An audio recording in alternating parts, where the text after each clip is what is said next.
Everyone, welcome to physics की कक्षा। तो बच्चों, आज मैं लेकर के आया हूँ यूनिट एंड डायमेंशन का एपिसोड नंबर 2। कल की क्लास में हम लोगों ने यूनिट्स के बारे में स्टडी किया था। यूनिट के कितने सिस्टम होते हैं, मैंने आपको बताया था कि यूनिट्स के 4 सिस्टम बनाए गए। MKS system, CGS system, FPS system और लास्ट में होता है SI सिस्टम। ये इन 4 सिस्टम्स के बारे में हम लोगों ने स्टडी किया था। हम लोगों ने जाना था कि जो फंडामेंटल क्वांटिटीज हैं वो क्या होते हैं, बेसिक क्वांटिटीज का मतलब क्या है, वही जो फंडामेंटल है। डेराइव्ड क्वांटिटीज का मतलब क्या है, और एक अलग से क्वांटिटीज को डिफाइन किया गया था जिसको बोला गया था सप्लीमेंट्री क्वांटिटीज। तो मैंने आपको बताया था कि जो सप्लीमेंट्री क्वांटिटीज होती हैं वो दो टाइप की होती हैं। एक होता है एंगल और दूसरा होता है सॉलिड एंगल। तो एंगल का जो यूनिट मैंने आपको बताया वो क्या था, रेडियन। और जो सॉलिड एंगल है उसका यूनिट क्या हो जाता है, स्टेरेडियन। क्या हो जाता है इसका, स्टेरेडियन। ठीक है, चलो। तो आज हम लोग शुरू करते हैं डायमेंशंस के बारे में स्टडी, कि भैया जो डायमेंशन है वो क्या होता है। देखिए, डायमेंशन का बेसिक मतलब है कि जो भी फंडामेंटल क्वांटिटीज होती हैं उनके ऊपर जो पावर्स रहती है उसको हम लोग डायमेंशन बोलते हैं, है ना। जैसे अगर आपसे बोला जाए, किसी एक रूम की बात की जाए, मान लो एक रूम है हमारे सामने और वो रूम का शेप जो है वो कैसा है, क्यूब है। तो हम कहते हैं ना कि इसका जो डायमेंशन है वो 3 डायमेंशन है, 3D है। अब ये जो 3 डायमेंशन है इसका मतलब क्या हुआ, क्या चीज ऐसी है जो 3 है। यानी हम बोल सकते हैं कि इसकी जो लेंथ है वो 3 है। तो डायमेंशन को हम लोगों ने इंडिकेट किया यहाँ पर L3 से। तो यहाँ डायमेंशन L नहीं है, यहाँ डायमेंशन है 3। L तो इंडिकेट कर रहा है कि लेंथ की बात हो रही है। एल क्या इंडिकेट कर रहा है कि यहाँ पर बात किसकी हो रही है, लेंथ के बारे में बात हो रही है। और कितनी सारी लेंथ है, 3 तरह की लेंथ यहाँ पर बताई। तो बेसिक मतलब क्या है, the powers raised on the fundamental quantities, यानी फंडामेंटल क्वांटिटीज के ऊपर जो भी पावर को चढ़ाते हैं, 1 पावर 2 पावर -1, 1/2, -1/2, 3/2, कुछ भी हो सकता है, उसको ही हम डायमेंशन कहते हैं। क्लियर। तो कुछ बेसिक डायमेंशंस हमें पता होना चाहिए, कैसे डायमेंशंस को हम कैलकुलेट करते हैं वो आज हम लोग सीखने वाले हैं। जैसे अगर हम लोग यहाँ पर एरिया की बात करते हैं, तो एरिया किसी भी चीज का है। जैसे मान लो एक स्क्वायर का एरिया लिखा, तो स्क्वायर का एरिया क्या हो जाता है भैया, साइड स्क्वायर हो जाता है। रेक्टेंगल का एरिया लिख रहे हैं तो L/B हो जाएगा। लेंथ भी एक तरह का लेंथ है, लेंथ तो है ही लेंथ, और विड्थ भी एक तरह का लेंथ है। तो इन दोनों का डायमेंशन क्या होगा, L1। तो फाइनली डायमेंशन को हम क्या लिख सकते हैं, M0, L2 और T0। अब अगर बोला जाए कि एरिया में लेंथ का डायमेंशन कितना है, तो लेंथ का डायमेंशन तो आपको दिखाई दे रहा है कि 2 है। लेकिन अगर एरिया में मास का डायमेंशन पूछा, तो मास का डायमेंशन यहाँ पर कितना नजर आ रहा है आपको, 0 नजर आ रहा है। तो मास का डायमेंशन कितना हो जाएगा, 0 हो जाएगा। अब जैसे अगर आप किसी भी चीज का एरिया निकाल लो, जैसे अगर आपने जो है एरिया निकाला अपना क्या कहते हैं इसको, स्क्वायर का एरिया, तो क्या हो जाएगा, ये साइड स्क्वायर। साइड क्या होता है, एक तरह का लेंथ होता है, और ऊपर लगा हुआ स्क्वायर, तो इसका डायमेंशन हो जाएगा L2। जैसे अगर आपसे बोला गया एरिया ऑफ सर्कल, तो एरिया ऑफ सर्कल क्या होता है, पाई आर स्क्वायर। यहाँ पर जो पाई है बच्चों, उसको हम लोग क्या कह देते हैं, कांस्टेंट है।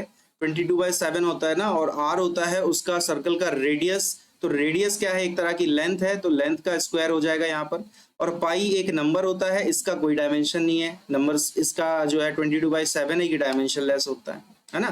तो अब एरिया का डायमेंशन आप किसी भी फॉर्मूले से निकालोगे तो एरिया का डायमेंशन तो सेम ही आएगा। जैसे कल की क्लास में हम लोगों ने देखा था कि अगर हम किसी भी फॉर्मूले से सेम फिजिकल क्वांटिटी का यूनिट निकालते हैं तो यूनिट सेम आएगा। अब अगर यूनिट सेम आ रहा है तो ऑब्वियस सी बात है कि फिर डायमेंशन भी सेम आएगा। कुछ और डायमेंशंस की बात करते हैं, जैसे क्यूबाइड का वॉल्यूम है LBH, तो इसका डायमेंशन क्या हो जाएगा, आप ध्यान से देखोगे तो आपको समझ आएगा कि L का मतलब हो जाएगा डायमेंशन इसका L। B भी एक तरह की विड्थ है तो लेंथ लिख सकते हैं, ये भी L हो गया। और H भी एक तरह की लेंथ है तो इसको भी हम लोगों ने L लिखा। तो ये कितने तरह के हो गए हमारे पास, L हो गए हमारे पास 3, तो डायमेंशन हो गया इसका 3। L पर पावर 3 है तो इसका डायमेंशन हो जाएगा 3। ठीक है। अगर हम लोग बात करते हैं बच्चों डेंसिटी के बारे में, what is the dimension of density, तो डेंसिटी के लिए मास अपॉन वॉल्यूम फॉर्मूला होता है। अब मास का मतलब क्या हो जाएगा, मास को हम लोग क्या लिख देते हैं, M1, और वॉल्यूम को अभी मैंने आपको बताया लिखते हैं L3। तो ये डायमेंशन जो है वो आ जाएगा ML-3। यानी अगर आपसे पूछा जाए कि डायमेंशन ऑफ डेंसिटी इन मास, मास में कितना है, तो मास में कितना है, 1 है। और अगर लेंथ में पूछा जाए तो लेंथ में कितना है, -3 है। इनकेस अगर आपसे टाइम में पूछा जाता तो टाइम में कितना हो जाता भैया, टाइम में हो जाता 0। क्योंकि इसी को आप बच्चों ऐसे भी तो लिख सकते हो ना, M1L-3 और T0, इसको हम ऐसे भी लिख सकते हैं। क्लियर है, समझ आया। चलो स्पीड का डायमेंशन निकाल लेते हैं। तो स्पीड का डायमेंशन क्या हो जाता है, फॉर्मूला क्या होता है स्पीड का, डिस्टेंस अपॉन टाइम। तो डिस्टेंस का डायमेंशन क्या हो जाता है यार, एल हो जाता है, और टाइम का डायमेंशन क्या हो जाता है, टी हो जाता है। तो यहाँ पर इस टी को ऊपर लेके जाएंगे तो टी की पावर में कितनी हो जाएगी, -1। तो ये स्पीड का डायमेंशन होता है एल टी -1। अब बिल्कुल वेलोसिटी का डायमेंशन भी अगर हम निकालेंगे तो डिस्प्लेसमेंट भी एक तरह की लेंथ होती है, और नीचे लिखा हुआ है टाइम, ये टाइम ऊपर आएगा तो क्या लिख सकते हैं इसको, एल टी -1। देखो भले ही यहाँ पर स्पीड और वेलोसिटी दोनों के डायमेंशन सेम आ गए, लेकिन हम ऐसा नहीं बोल सकते कि स्पीड और वेलोसिटी एक ही चीज होती है ना भाई। स्पीड जो है वो स्केलर फॉर्म में, वेलोसिटी जो है वो वेक्टर फॉर्म में। स्पीड में आया है डिस्टेंस और वेलोसिटी में आता है डिस्प्लेसमेंट। आपको क्या लगता है कि क्या डिस्टेंस और डिस्प्लेसमेंट एक ही क्वांटिटी है? बिल्कुल नहीं, अलग अलग चीजें हैं ये तो फिर भले ही इनके दो फिजिकल क्वांटिटीज के डायमेंशन सेम आ जाएं, इसका ये मतलब नहीं है कि वो फिजिकल क्वांटिटीज भी सेम होंगी। इस बात को आपको याद रखना है, ठीक है। और आप यहाँ पर एक चीज को और भी नोटिस कर रहे हो कि जो भी मैं यहाँ पर डायमेंशन वगैरह निकाल रहा हूँ, तो जो भी हम लोग यहाँ पर डायमेंशन निकाल रहे हैं, तो डायमेंशन को कैसे निकाला जा रहा है, फॉर्मूले की हेल्प से। अगर आपको फॉर्मूला पता है तो ही आप डायमेंशन निकाल पा रहे हो, है ना। हालांकि अगर हमको किसी भी फिजिकल क्वांटिटी का यूनिट भी अगर पता है, एमकेएस सिस्टम में, सीजीएस सिस्टम में, या फिर एफपीएस सिस्टम में अगर हमको यूनिट भी पता है तो भी हम जो है डायमेंशन निकाल सकते हैं। जैसे अगर मैंने आपसे बोला कि एक हमारे पास क्वांटिटी है जिसका यूनिट लिखा हुआ है मीटर पर सेकंड, आपसे बोला गया चलो इसका डायमेंशन निकाल के बताओ, तो क्या निकाल पाओगे? अरे बिल्कुल। मीटर का मतलब क्या हो गया, एक तरह की लेंथ है, और सेकंड का मतलब हो गया क्या, टाइम है। तो ये टाइम ऊपर जाएगा तो ये क्या हो जाएगा, एल टी -1। अब आपको पता है ना कि मीटर पर सेकंड जो है स्पीड या वेलोसिटी का डायमेंशन होता है, तो ये यूनिट होता है, तो ये डायमेंशन भी तो स्पीड का है या वेलोसिटी का हो सकता है ना। क्लियर है, समझ आई बात। जैसे अगर मैंने आपसे बोला कि हमारे पास कोई एक वॉल्यूम दिया गया है जिसका यूनिट है, मतलब एक हमारे पास यूनिट दिया है जो है एम का क्यूब, मीटर का क्यूब, ठीक है। आपसे बोला चलो डायमेंशन निकालो, तो यार आसान है ना, मीटर क्या होता है, लेंथ होता है, तो ये लो एल, और पावर कितना है 3, आंसर आ गया, खत्म बात। तो इस तरह से जो है हम लोग डायमेंशन भी कैलकुलेट आसानी से कर सकते हैं। डायमेंशन पता करने के लिए आपको या तो उस फिजिकल क्वांटिटी का यूनिट पता हो, या फिर आपको उस फिजिकल क्वांटिटी का फॉर्मूला पता हो। लेकिन कोशिश करो कि यूनिट अगर एसआई सिस्टम में पता है तो थोड़ा सा मुश्किल आ सकती है। जैसे अब मान लो कोई छात्र ऐसा है जिसने जीवन में कभी न्यूटन नहीं सुना, कोई छात्र ऐसा है जिसने कभी न्यूटन ही नहीं सुना, तो वो पता ही नहीं चल पाएगा ना कि न्यूटन किस फिजिकल क्वांटिटी को इंडिकेट कर रहा है। अब इसमें मास क्या है, लेंथ क्या है, टाइम क्या है, कुछ पता चलेगा? मान लो कोई छात्र ऐसा है जिसने कभी जीवन में जूल नहीं सुना है, तो उसको पता ही नहीं चलेगा ना कि ये एनर्जी को इंडिकेट करता है ना। भाई जैसे न्यूटन को हम लोग क्या लिख सकते हैं, न्यूटन को लिखा जा सकता है ना किलोग्राम मीटर पर सेकंड स्क्वायर। अब अगर आपको पता है कि न्यूटन को हम ऐसे लिख सकते हैं, तभी आप डायमेंशन निकाल पाओगे। नहीं तो आप डायमेंशन न्यूटन से अगर दिया जाएगा तो डायमेंशन निकाल ही नहीं पाओगे, अगर आपको पता नहीं है कि न्यूटन किस फिजिकल क्वांटिटी को इंडिकेट करता है। बिल्कुल वैसे ही जैसे जूल की अगर हम बात करें तो जूल को हम ऐसे लिख सकते हैं ना किलोग्राम मीटर स्क्वायर पर सेकंड स्क्वायर। तो अगर आप इसको इस तरह से लिखने में सक्षम हैं, एबल हैं कि आप ऐसे लिख सकते हैं, तभी आप डायमेंशन निकाल पाओगे, अदरवाइज डायमेंशन थोड़ी ना निकाल पाओगे आप। क्लियर है ना।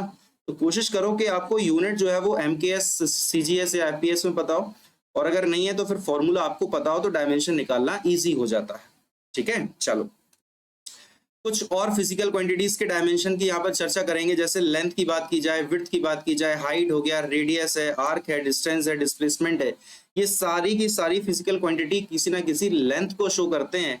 तो इन सबका जो डायमेंशन होगा वो क्या लिख सकता हूं मैं, L1। अब आप 1 लिखना चाहो तो लिख दो, नहीं लिखना चाहो तो आप सिर्फ L भी लिख सकते हो, कहीं कोई समस्या की बात नहीं है। क्लियर, चलो एक्सेलरेशन का डायमेंशन लिखना है तो एक्सेलरेशन का फॉर्मूला मैंने कल की क्लास में भी आपको समझाया था कि एक्सेलरेशन को हम लिखते हैं change in velocity per unit time, या फिर rate of change of velocity भी आप इसको कह सकते हैं। तो चेंज इन वेलोसिटी का मतलब वेलोसिटी होता है, और वेलोसिटी का डायमेंशन बच्चों मैंने आपको बताया अभी क्या होता है, LT -1, और यहाँ पर टाइम इंटरवल है तो टाइम ही होगा वो। अब ये T1 है, ऊपर जाएगा तो क्या हो जाएगा, ऊपर जाएगा तो ये जो T है नीचे वाला वो -1 हो जाएगा, और -1 पहले से ही था। तो डायमेंशन हमारे पास कितना आ जाएगा, LT -2। क्लियर है, चलो हम बात कर लेते हैं फोर्स के बारे में। तो फोर्स का फॉर्मूला क्या है, मास इनटू एक्सेलरेशन। अब देखो भैया, मास का डायमेंशन तो हो गया m, और एक्सेलरेशन का डायमेंशन ये रहा LT -2। तो ये आ गया हमारे पास फोर्स का डायमेंशन MLT -2। क्या आ गया, MLT -2। अब ये कुछ डायमेंशन ऐसे हैं जो आपको अगर याद रह जाए तो अच्छी बात है, क्योंकि इनके ही यूज होंगे आगे, है ना। कुछ बेसिक है, जैसे एक्सेलरेशन है, स्पीड हुआ, फोर्स हुआ, मोमेंटम हुआ, एनर्जी है, इनके डायमेंशन अगर आपको याद है तो अच्छी बात है। अब जैसे मैंने अभी आपको फोर्स का यूनिट बताया था कि फोर्स का यूनिट हम लोगों ने लिखा था किलोग्राम मीटर पर सेकंड स्क्वायर। क्या इससे हम डायमेंशन निकाल सकते हैं? अरे भाई बिल्कुल निकाल सकते हैं। देखो किलोग्राम का क्या हो जाता है, किलोग्राम को हम कैसे लिख सकते हैं, एम में। किलोग्राम का मतलब क्या हो जाता है, मास, एम। मीटर का मतलब क्या हो गया, लेंथ। और टाइम है डिवाइड में, तो ऊपर आएगा तो हो जाएगा टी माइनस का 2। ये देखो डायमेंशन सेम आया, देख लो आप, क्या दोनों से डायमेंशन सेम आया है? अरे भाई बिल्कुल आया है, क्लियर है ना। चलो मोमेंटम का डायमेंशन निकाल लेते हैं। तो मोमेंटम का भैया फॉर्मूला क्या है, मास इनटू वेलोसिटी। मैं तो बीच में नहीं आ रहा हूँ, आ तो रहा हूँ लेकिन ठीक है, साइड में लिखते हैं। मोमेंटम का डायमेंशन क्या लिख सकते हैं, फॉर्मूला अपन मास इनटू वेलोसिटी। तो मास का क्या हो जाता है m, और वेलोसिटी का बच्चों हो जाता है lt माइनस का 1। तो ये डायमेंशन हमारे सामने निकल करके आएगा मोमेंटम का, mlt माइनस 1। बताइए यहाँ तक किसी भी कोई दिक्कत है डायमेंशन निकालने में आपको तो बताएं, कमेंट करके आप बिल्कुल बता सकते हैं कि भाई कोई भी टॉपिक में अगर आपको प्रॉब्लम आ रही है, कोई चीज समझ नहीं आई तो बिल्कुल बताइए, ठीक है। चलो आगे बढ़ते हैं, कुछ और डायमेंशंस निकालने की कोशिश करेंगे। जैसे हम लोग बात कर लेते हैं प्रेशर के बारे में। तो प्रेशर का फॉर्मूला क्या लिखा जाता है, फोर्स अपॉन एरिया। देखो वैसे तो मैं आपको सच बताऊं ना तो एग्जैक्ट फॉर्मूला ये फोर्स अपॉन एरिया होता ही नहीं है ना। अब जो प्रेशर है इसको हम लोग बहुत डिटेल में चर्चा करेंगे फ्लूइड मैकेनिक्स में। कहां पर इसकी चर्चा होगी, फ्लूइड मैकेनिक्स में इसकी यहाँ पर चर्चा हम लोग करते हैं। यहाँ पर एक्चुअल में क्या है कि फोर्स का कंपोनेंट लिया जाता है परपेंडिकुलर कंपोनेंट, जो एरिया के परपेंडिकुलर होता है, ठीक है। तो वहां पे हम उसकी डिटेल में चर्चा करेंगे, अभी उसका कोई काम नहीं। अभी तो जनरल फॉर्मूला हम फोर्स अपॉन एरिया से लिख सकते हैं, ठीक है। चलो तो फोर्स की अगर हम लोग बात करते हैं तो फोर्स का डायमेंशन यार क्या हो जाता है, आपको पता है ना। फोर्स का डायमेंशन हो जाता है mlt माइनस 2, और एरिया का डायमेंशन क्या हो जाता है L2। तो आपको दिखाई दे रहा है कि एक L से एक L कैंसिल हो जाएगा, नीचे एक L बचेगा, ऊपर आएगा तो क्या हो जाएगा ml माइनस 1, और t माइनस 2 तो पहले से ही था। तो ये यहाँ पर हमारा जो है डायमेंशन आ गया है प्रेशर का। एक फिजिकल क्वांटिटी और है जिसको हम लोग बोल देते हैं स्ट्रेस। एक फिजिकल क्वांटिटी है स्ट्रेस, इसको हम लोग पढ़ेंगे इलास्टिसिटी विस्कोसिटी में, एक चैप्टर आएगा। तो स्ट्रेस का डायमेंशन भी यही होता है ml माइनस 1 t माइनस 2। लेकिन स्ट्रेस और प्रेशर दोनों अलग अलग क्वांटिटीज हैं, दोनों अलग अलग क्वांटिटीज को इंडिकेट कर रहे हैं। भले ही फॉर्मूला दोनों के सेम है लेकिन दोनों का फिजिकल सिग्निफिकेंस अलग होता है, ठीक है। अभी आपको उसमें फिजिकल सिग्निफिकेंस में जरूरत नहीं है जाने की, अभी तो आप सिर्फ डायमेंशन पर ध्यान दो कि भैया जो स्ट्रेस है उसका भी dimension ml minus 1 t minus 2 होता है, और प्रेशर का भी डायमेंशन जो है वो ml माइनस 1 t माइनस 2 होता है, क्लियर। चलो नेक्स्ट है हमारे सामने काइनेटिक एनर्जी। काइनेटिक एनर्जी का फॉर्मूला सबको पता होना चाहिए, हाफ एम वी स्क्वायर। अब यहाँ पर ये जो 1/2 लिखा है, ये जो नंबर है वो जो नंबर होता है वो डायमेंशन लेस होता है। ये जो नंबर है 1/2 इसका कोई फिजिकल सिग्निफिकेंस नहीं है, ये नंबर जो है वो डायमेंशन लेस कहलाएगा। बचेगा क्या हमारे पास, एम वी स्क्वायर। तो एम मतलब हो गया हमारे सामने मास, और वी स्क्वायर, वी का मतलब क्या है, वेलोसिटी। तो वेलोसिटी का होता है एल टी माइनस 1, और इस पे हो गया ऊपर स्क्वायर। तो अब ये जो स्क्वायर है वो एल पर भी आएगा और टी पर भी आएगा, तो क्या लिख सकते हैं हम लोग, एम एल 2 और टी माइनस का 2। ये डायमेंशन हमारे सामने निकल के आएगा काइनेटिक एनर्जी का, क्लियर है। बिल्कुल ऐसे ही हम पोटेंशियल एनर्जी का भी डायमेंशन निकाल सकते हैं। तो भैया पोटेंशियल एनर्जी का फॉर्मूला क्या होता है, M G H, mass into gravitational acceleration into height. तो मास का डायमेंशन क्या हो गया, एम। अब ये जो जी है वो ग्रेविटेशनल एक्सेलरेशन है। अरे कौन सा एक्सेलरेशन है, कोई टेंशन नहीं है, बस हमें इतना पता होना चाहिए कि भैया एक्सेलरेशन तो है ना, है। तो एक्सेलरेशन का डायमेंशन क्या होता है, एल टी माइनस 2, और हाइट है एक तरह की लेंथ। तो ये L1 और ये L1 क्या हो जाएगा, L2। तो क्या लिख सकते हैं इसको अपन, ML2 और T माइनस 2। अब आप देखोगे ध्यान से तो काइनेटिक एनर्जी और पोटेंशियल एनर्जी का डायमेंशन सेम आया, लेकिन ये फिजिकल क्वांटिटीज सेम नहीं होते हैं। तो वही मैं आपको बोल रहा हूं कि अगर दो फिजिकल क्वांटिटीज ऐसे हैं जिनके डायमेंशन सेम आ गए, इसका बिल्कुल भी ये मतलब नहीं होता है कि वो दोनों फिजिकल क्वांटिटी भी सेम होंगे। समझ आई बात। चलिए तो एक इंपॉर्टेंट नोट है, इंपॉर्टेंट नोट में क्या बोला गया है कि all type of energy have dimension जितने भी दुनिया के एनर्जीज हैं उन सबके डायमेंशन कैसे होते हैं बच्चों? सबके डायमेंशन सेम होते हैं। और सेम में कितने होते हैं? ml2t-2। क्लियर? जैसे अगर मैं आपसे बात करता हूं वर्क के डायमेंशन, मैंने आगे दिया है, हाँ दिया तो है, चलो कोई नहीं, यही निकाल लेते हैं। वर्क का डायमेंशन अगर मैं बात करता हूं तो वर्क का फॉर्मूला होता है ना फोर्स इनटू डिस्प्लेसमेंट। अब फोर्स की अगर हम बात करें तो फोर्स का डायमेंशन क्या हो जाएगा? mlt-2 और डिस्प्लेसमेंट का डायमेंशन हो जाता है L1। तो डायमेंशन फाइनली हमारे सामने कितना आ जाएगा? देखो आप ध्यान से, ml2t-2 ये डायमेंशन आ जाएगा। अब आप बिल्कुल ध्यान से देखेंगे तो समझ में आएगा कि जो वर्क होता है वो भी एक तरह का एनर्जी ही तो होता है। तो जो डायमेंशन एनर्जी का आया वही डायमेंशन वर्क का भी आ गया, लेकिन सिग्निफिकेंस दोनों के अलग अलग हैं। समझना बात को, है ना? लेकिन अभी हमारा क्या है, अभी हमारा उद्देश्य है सिर्फ डायमेंशन को समझना। अभी हम फिजिकल सिग्निफिकेंस पे नहीं जा रहे। फिजिकल सिग्निफिकेंस की हम चर्चा तब करेंगे जब हम उस पर्टिकुलर टॉपिक को ही पढ़ रहे होंगे डिटेल में।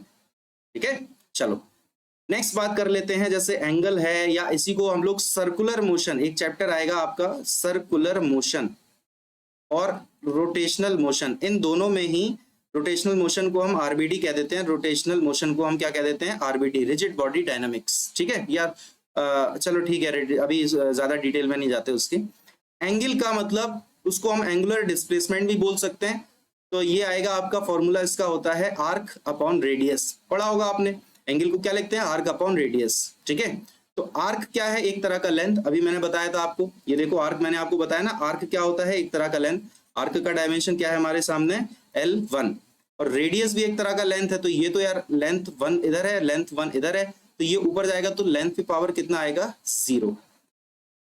यानी एंगल को हम लोग क्या बोल सकते हैं बच्चों? एंगल को हम लोग बोल सकते हैं कि एंगल जो है हमारा वो डायमेंशन लेस क्वांटिटी कहलाएगा। कैसी क्वांटिटी कहलाएगा बच्चों? एंगल हमारा डायमेंशन लेस क्वांटिटी कहलाएगा। क्लियर है? यानी इसका कोई भी डायमेंशन यहाँ पर नहीं होता है। चलो एंगुलर वेलोसिटी की चर्चा कर लेते हैं। इसको हम लोग ओमेगा से इंडिकेट करते हैं। फॉर्मूला क्या होता है? Angular displacement upon time. ये भी टॉपिक जो है आपका वो सर्कुलर मोशन में आएगा। तो एंगुलर डिस्प्लेसमेंट का डायमेंशन क्या हो जाता है? अभी हम लोगों ने देखा कि कोई डायमेंशन नहीं है, L0, और डिवाइड में क्या लिखा हुआ है? टाइम। तो ये हो गया T1।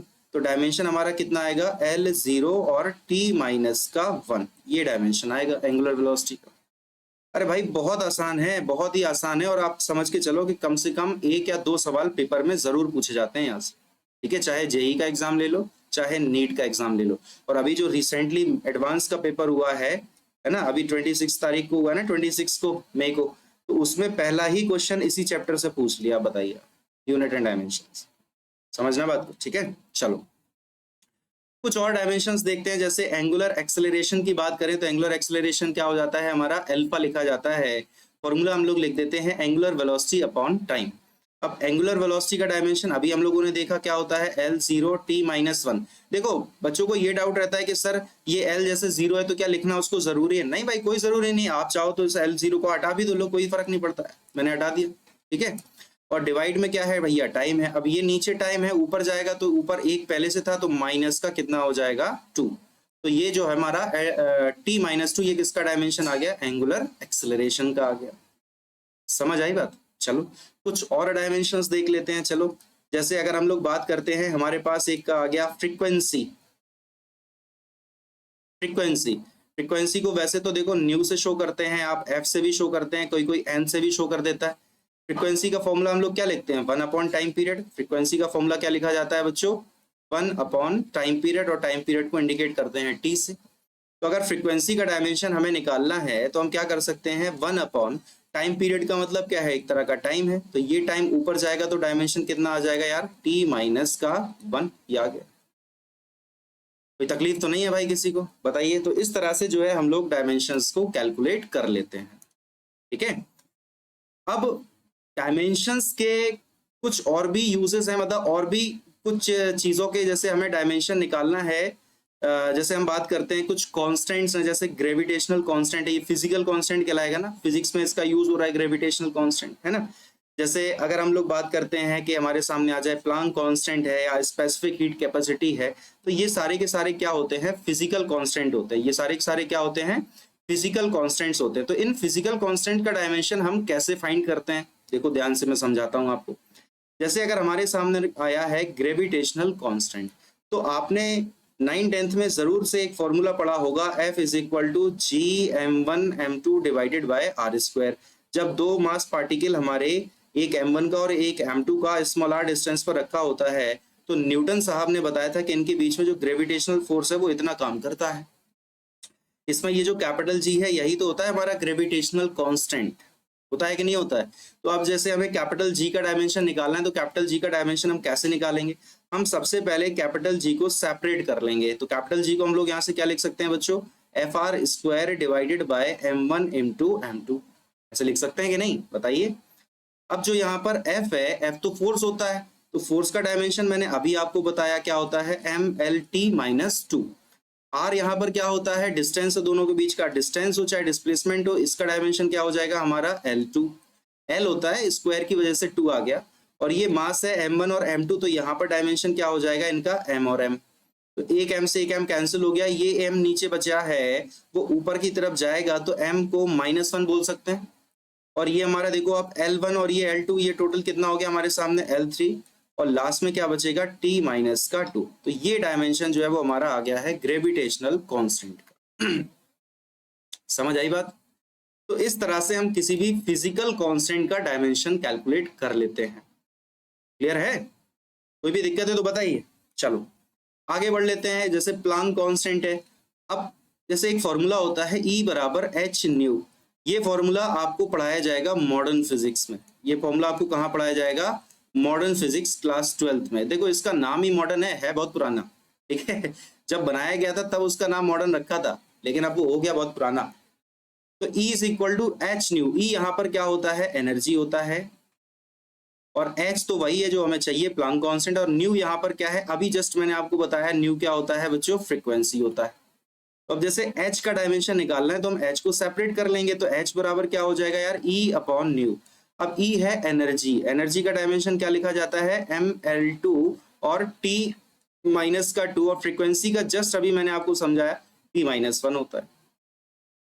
तो ये जो T-1 है ये ऊपर जाएगा तो कितना हो जाएगा, आप ध्यान से देखोगे तो ये ml2 तो है ही पहले से, ये -2 भी पहले से है, और ये हो जाएगा प्लस का 1। तो -2 और +1 को हम क्या लिख सकते हैं, ml2 और T-1। ये भैया डायमेंशन आ गया हमारा किसका, प्लांक्स कांस्टेंट का डायमेंशन। बताइए आसान है कि नहीं, बिल्कुल आसान है कि नहीं, ठीक है। चलो कुछ और डायमेंशन, जैसे स्पेसिफिक हीट कैपेसिटी का डायमेंशन हमको चाहिए। तो एक फॉर्मूला होता है Q is equal to ms delta T, है ना। एक फॉर्मूला होता है Q बराबर ms डेल्टा टी। इसमें Q को हम लोग क्या बोल देते हैं, Q होता है हमारा हीट, डेल्टा टी का मतलब होता है चेंज इन टेम्परेचर, हालांकि होगा तो वो टेम्परेचर ही कहलाएगा। इसमें m क्या हो जाता है बच्चों, मास हो जाता है, और s क्या है, स्पेसिफिक हीट कैपेसिटी। अब जैसे s का डायमेंशन चाहिए तो s को सेपरेट करना पड़ेगा। तो s को हम कैसे लिख सकते हैं, आप देखो ध्यान से, s को लिखा जा सकता है Q upon m delta T. अब Q का मतलब क्या होता है बताइए, Q क्या है, एक तरह का हीट है, और हीट का मतलब वही एनर्जी। तो डायमेंशन क्या हो जाएगा, ml2 और T-2 डिवाइड बाय मास का डायमेंशन तो m है, और टेम्परेचर का डायमेंशन या तो हम थीटा लिख दो या फिर K लिख दिया जाता है, केल्विन, मैंने कल की क्लास में बताया था। तो यहाँ m से m कैंसिल हो गया, डायमेंशन हमारा कितना आ जाएगा बच्चों, L2 T-2 और θ-1, और m इसमें कितना है 0। ये लो स्पेसिफिक हीट कैपेसिटी का डायमेंशन आ चुका है हमारे सामने। कोई भी तकलीफ है तो बताइए आप, बिल्कुल आसान है ना।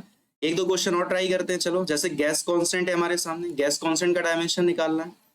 तो फॉर्मूला क्या होता है, PV is equal to RT लगा दिया जाता है, PV इक्वल टू RT या nRT भी लगा देते हैं, कोई दिक्कत नहीं। चलो nRT ही लगा दो, n है नंबर ऑफ मोल। अब यहाँ पे P क्या हो जाता है यार, P हो जाता है प्रेशर। V यहाँ पर क्या कहलाता है, V को हम लोग कह देते हैं वॉल्यूम। n है अपना नंबर ऑफ मोल्स, T क्या है यहाँ पर टेम्परेचर है, और R क्या है, गैस कांस्टेंट है। तो R को हम लोग यहाँ से क्या लिख सकते हैं, PV divided by n into T, है ना। अब प्रेशर का डायमेंशन मैंने अभी आपको बताया था ना, कैसे निकाला था हम लोगों ने, फोर्स अपॉन एरिया से। और फोर्स का डायमेंशन क्या हो जाता है, mlt-2, और एरिया का हो जाता है L2, L से L कैंसिल, तो बचता है प्रेशर का डायमेंशन ml-1 और T-2। वॉल्यूम का डायमेंशन अभी मैंने आपको बताया L3 होता है। नंबर ऑफ मोल है उसको आप n से ही लिखा रहने दो, या म्यू भी लिख सकते हैं, ऐसे म्यू बना सकते हैं। और T यहाँ पर टेम्परेचर है तो आप उसको थीटा लिख दो। तो डायमेंशन फाइनली कितना आएगा आप देखोगे तो ये डायमेंशन देखो, ये L-1 और ये L3 तो हो गया, ये L2, तो ml2 T-2 थीटा-1 और n-1 या म्यू-1 भी इसको बोला जा सकता है। क्लियर है भाई, कोई तकलीफ तो नहीं है किसी को? अब एक मैं आपको ये दे रहा हूं कोफिशिएंट ऑफ विस्कोसिटी, इसको मैं आपको दे रहा हूं होमवर्क में। मैं फॉर्मूला आपको बता देता हूं, F is equal to formula होता है 6 पाई ईटा आर वी। यहाँ पे ये जो ईटा सिंबल है, क्या नाम बताया मैंने, ईटा, इसको ही बोला जाता है कोफिशिएंट ऑफ विस्कोसिटी। ये सब पढ़ेंगे, फ्लूइड मैकेनिक्स में आएगा, इलास्टिसिटी विस्कोसिटी में आएगा। यहाँ पे जो F है वो होता है विस्कस फोर्स, लेकिन आप विस्कस छोड़ो, आप तो सिर्फ फोर्स को ध्यान रखो। ये 6 पाई तो किसी भी काम का है नहीं, और R होता है रेडियस ऑफ द बॉल, है ना, बॉल कौन सा कैसा छोड़ो, रेडियस है इतना ध्यान रखो। और V होता है यहाँ पर वेलोसिटी, V यहाँ पर क्या है, स्पीड या वेलोसिटी आप उसको कह दो। तो यहाँ से आप जो है ईटा का डायमेंशन निकालिए और कमेंट सेक्शन में आंसर बताइए, ठीक है। चलो तो बच्चों आज की क्लास में हम लोग यहाँ इतना ही रखते हैं। कल की क्लास में हम लोग यहाँ पर डिटेल में स्टडी करने वाले हैं किस बारे में, एप्लीकेशंस ऑफ डायमेंशन के बारे में। डायमेंशन हम जो पढ़ रहे हैं उसके एप्लीकेशंस क्या हैं, क्यों पढ़ा जा रहा है, क्या तरीके हैं, कैसे क्वेश्चन सॉल्व होते हैं, वो सारी चीज़ों को समझेंगे कल की क्लास, ठीक है। तो आज की क्लास में इतना ही रखते हैं। वीडियो अगर पसंद आया तो वीडियो को लाइक कीजिए, चैनल को सब्सक्राइब कीजिए, दोस्तों के साथ शेयर कीजिए, पढ़ाई अच्छे से करते रहिए, ठीक है। चलो मिलते हैं नेक्स्ट क्लास में। Thank you so much, bye bye, take care.